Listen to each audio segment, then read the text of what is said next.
rodada começou com o Ceará e o Mirassol. Mirassol 2-0 no Ceará. E nenhuma surpresa até aqui, né, cara? O Ceará, ele tá vivendo muito mais daquela gordura que ele construiu lá no começo do campeonato. Enquanto isso, a gente vê um Mirassol numa campanha espetacular.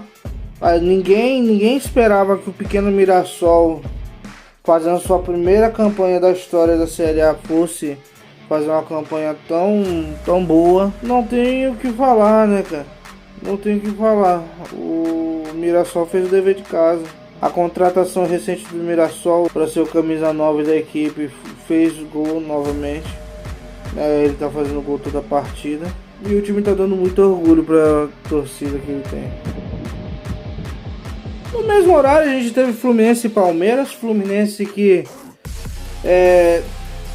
parecia que ia ganhar, começou jogando melhor, fez o primeiro gol, mas futebol tem essas coisas, né? O time sofreu um empate depois da virada do Palmeiras e merecidíssimo, cara, merecidíssimo. O Palmeiras jogou muito bem, mostrou porque que é sempre um dos favoritos no Campeonato Brasileiro nos últimos, dá pra botar nos últimos 10 anos, né? O Palmeiras está sempre ali entre os favoritos. E de novo, um jogo maravilhoso, um jogo muito bom, um jogo que a gente tem que lembrar que são duas equipes que tiveram no Mundial de Clubes. Então foi muito interessante ver como que esses times reagem. Inclusive o Fluminense, ao contrário de um time que eu vou falar lá pra frente, tá fazendo uma campanha muito ruim após o Mundial, né?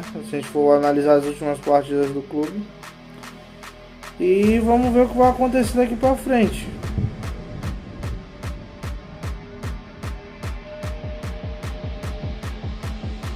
A gente teve, começando meia hora depois, Corinthians e Cruzeiro, né? Foi um jogão também. O placar ele não fala muito sobre o que foi a partida. Foi uma partida onde os dois times tentaram criar várias oportunidades. O Cássio, ele basicamente foi uma muralha viva hoje. Ele pegou várias bolas complicadas, difíceis. Eu me lembro de um chute do Memphis, bem forte ali no cantinho. Ele pulou para fazer a defesa. E é aquele negócio, né, cara? O Cássio, a gente sabe muito bem da qualidade desse goleiro. Do outro lado também o não deixa nada a desejar. Então esse 0x0 aí não foi aquele 0x0 por culpa dos jogadores em si, mas por culpa dos goleiros, vamos botar assim. Se você discorda, pode deixar aí nos comentários e a gente discute.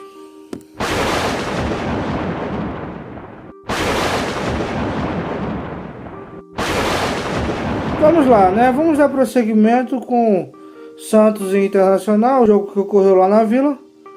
E, cara, o Internacional, depois do Mundial de Clubes, sim, é essa equipe que eu estava falando lá atrás, que teve muito resultado positivo. É que depois do Mundial de Clubes, parece que o Internacional resolveu mostrar que era aquele Internacional das previsões lá atrás, né? Meio tarde um pouco, mas está correndo atrás do prejuízo. Já saiu da zona de rebaixamento, está subindo várias posições e ganhou todos os jogos que jogou depois do Mundial de Clubes. Será que ficou meio encasquetado por não ter se classificado para o Mundial? Enfim, pelo lado do Santos, acho que vale muito a pena salientar que o Neymar está num ascendente.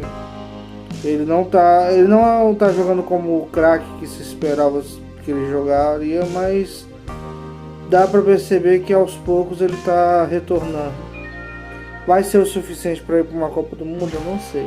Muita gente faz muito melhor do que a dele, entendeu? Ele prime, ele 100%, ele tem a capacidade de estar numa Copa do Mundo mais uma vez, mas tem que ver como que ele vai estar fisicamente, como vai estar o emocional dele também.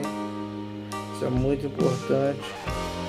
Hoje ele quase que consegue fazer o Santos empatar o jogo. É uma bola que vai ter discussão por um bom tempo, mas realmente a regra é clara, a bola tem que entrar completamente para poder valer o gol. E é assim, né? Não tem muito pra onde chorar nisso aí.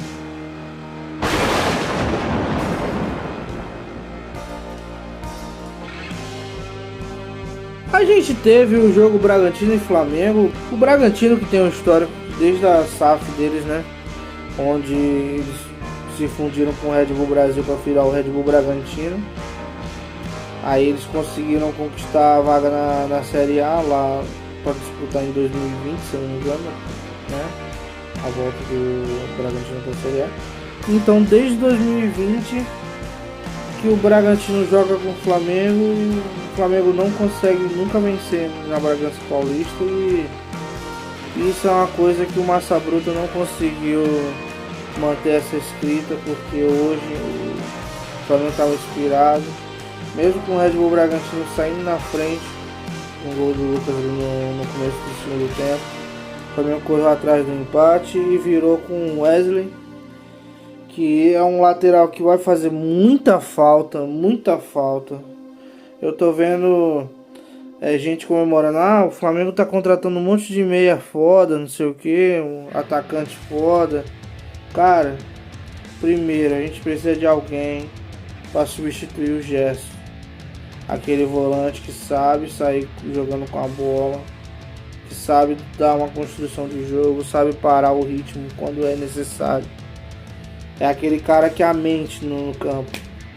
É aquele cara que vai pensar as jogadas. O Flamengo hoje, ele não tem muito esse cara, porque quem era esse cara na equipe do Flamengo era o Gerson. E o Flamengo precisa também de lateral, né, cara? Porque o Varela tá improvisado ali, basicamente. E ele já não tem o mesmo nível do Wesley, né? Aí o cara tá improvisado ali, é complicado. Você tem que estar num patamar onde você tem que buscar algum lateral que vai fazer a função do Wesley no Flamengo. É difícil? É, meu amigo, mas ninguém mandou vender também, entendeu?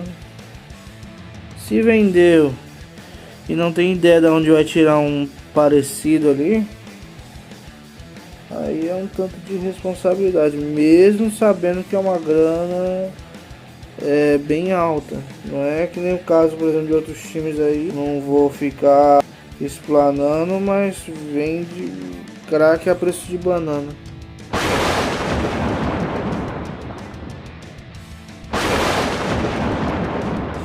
Agora, cara, quando eu falo que o Vitória realmente é uma grande decepção, uma decepção das grandes, cara, esse jogo aí mostra muito bem porquê, cara. Você enfrentar o Sport, cara. Me desculpe, cara, me desculpe, mas acho que o torcedor do Sport vai concordar, mas o time que empata hoje com o Sport, ele não joga em nível de Série A, cara. O Sport que tá vindo firme aí pra bater o recorde de pior time da história dos pontos corridos, cara.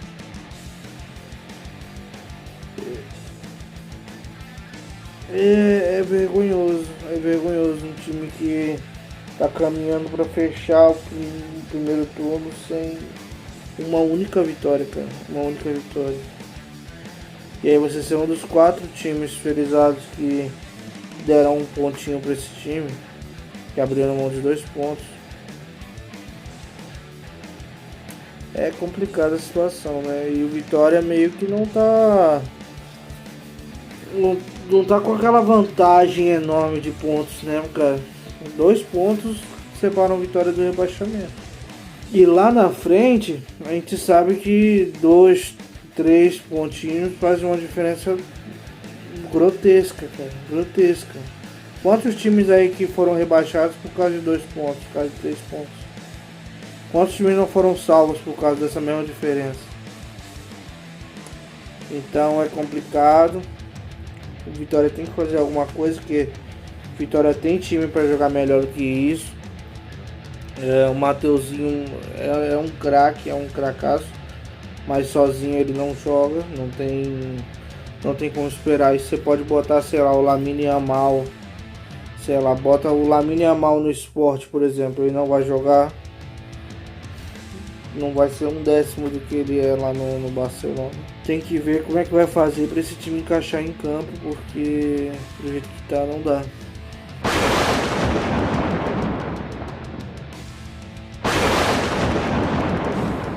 Bem, para fechar a rodada a gente teve Juventude e São Paulo, e vou te falar, cara, o São Paulo me surpreendeu ele ter tanta dificuldade assim para poder furar a defesa do Juventude. Me pareceu um time a maior parte do jogo inofensivo, completamente inofensivo. E se não fosse por uma jogada individual do Ferreirinha no final, meu amigo, esse jogo teria terminado empatado. 1 a 0 muito por conta do Ferreirinha, que finalmente parece que, depois dele ter se recuperado da lesão, parece que finalmente ele voltou a ser o Ferreirinha de antes, do começo do ano. E se continuar desse jeito, o São Paulo pode ganhar boas posições. Porque Ferreirinha sozinho é um cara que vale por 3.